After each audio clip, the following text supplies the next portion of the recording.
Petitoscope. Petitoscope. Petitoscope. Le petitoscope. Le quoi? Petitoscope. Le petitoscope.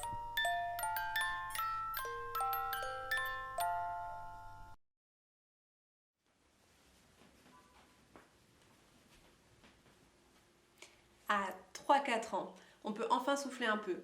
On parle à peu près le même langage. Avec l'école, la distance avec le parent est plus facile à accepter et la coopération est enfin au rendez-vous. Enfin, ça c'est si les expériences médicales passées n'est pas tourné complètement au fiasco.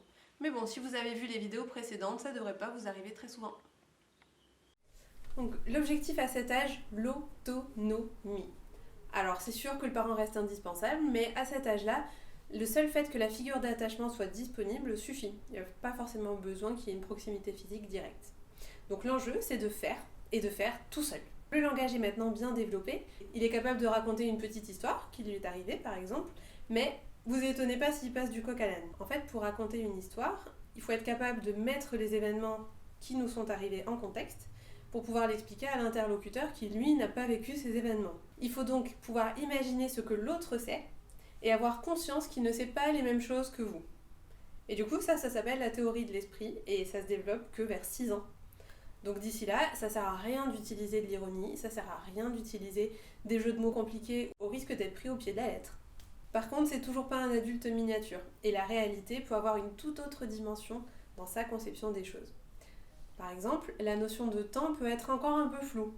Je vous rappelle que la notion des moments de la journée, de ce qu'est hier et ce que sera demain, ça s'acquiert vers 5 ans. Entre 2 et 5 ans, la logique répond à des règles qui peuvent parfois nous échapper. Le psychologue Piaget parlait de pensée préopératoire. C'est ce qu'on appelle aussi la pensée magique. Par exemple, la douleur peut être attribuée à un objet ou une personne, qu'elle soit réelle ou imaginaire d'ailleurs, sans forcément de lien de cause à effet. A l'inverse, si vous parlez de crème magique pour parler de la crème anesthésiante, ça marche.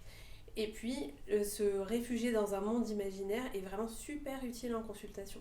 Donc c'est des choses dont vous pouvez vous servir. Enfin, la réalité que notre petit humain perçoit est toujours teintée du contexte émotionnel dans lequel il la vit. Alors pour ça, il faut déjà se poser la question de ce qu'est le réel. On n'est pas là pour faire une disserte de philo, on est d'accord? Le réel, c'est ce que perçoivent vos organes des sens, déjà. Puis les informations sensorielles sont transmises à l'amygdale, qui fait partie du système limbique et qui est le centre de nos émotions, et qui est en lien avec l'hippocampe, qui est le centre de la mémoire. Donc en gros, il y a ce que vous voyez, ce que vous en percevez émotionnellement, et puis ce que vous allez en garder en mémoire. C'est pour ça que par exemple, sur un même événement, 2 personnes qui ont vécu la même scène vont être capables de vous raconter 2 choses complètement différentes. Bon, regardons ça d'un peu plus près. Alors, mémoriser, c'est encoder une information, la stocker, puis la restituer. On distingue la mémoire immédiate, la mémoire de travail à court terme, et la mémoire à long terme. Parmi la mémoire à long terme, on retrouve la mémoire implicite. Il y a la mémoire procédurale, comme apprendre à faire du vélo, et la mémoire émotionnelle, comme la joie d'avoir reçu ce premier vélo en cadeau. Et celle-ci est très dépendante de l'amygdale. La mémoire implicite est quasiment exclusive jusqu'à 4-5 ans. L'enfant garde en mémoire la charge émotionnelle liée à un événement, principalement.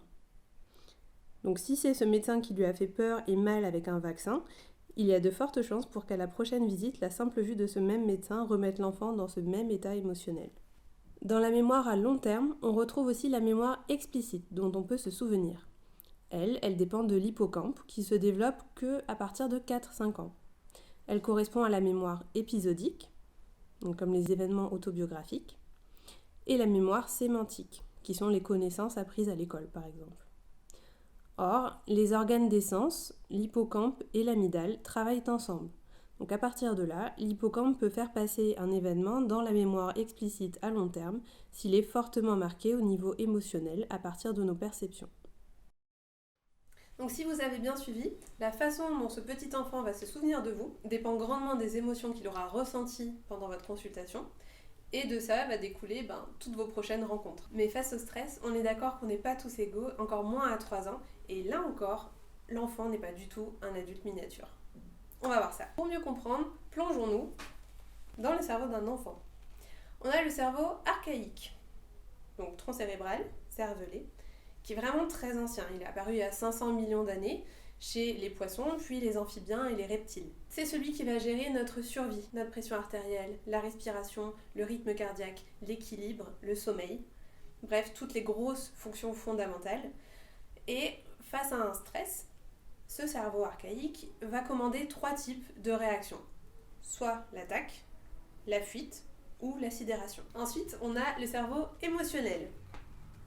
Si on rouvre, ou le système limbique, qui lui est apparu il y a 150 millions d'années chez les mammifères.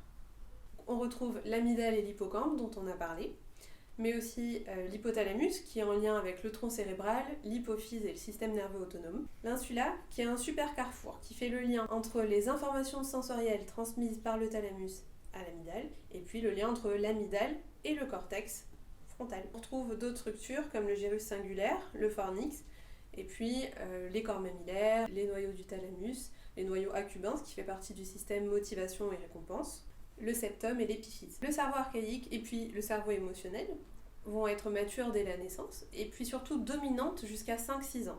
Et ça va expliquer beaucoup de choses. Enfin, on a le néocortex, la partie supérieure, qui est apparu il y a 2-3 millions d'années chez les primates et qui va être responsable des fonctions cognitives dites supérieures. Donc si on zoome, on a le cortex préfrontal qui est responsable des fonctions exécutives.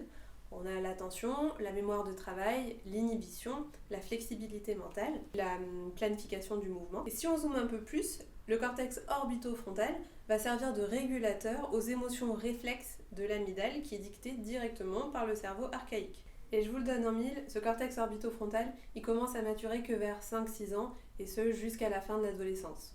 Donc vous me voyez venir. Quand à 3 ans, votre petit patient est complètement paniqué parce que vous venez d'arriver avec votre tenue intégrale anti-Covid et que vous n'arrivez pas à le calmer, ou parce qu'il fait du cinéma, parce que le petit patient de la salle d'attente lui a piqué son jouet et que franchement il pourrait arrêter de faire un caprice, c'est pas qu'il ne veut pas se calmer et qu'il ne veut pas arrêter de pleurer, c'est que son cerveau n'est pas capable de le faire, il peut pas le faire. À bon entendeur.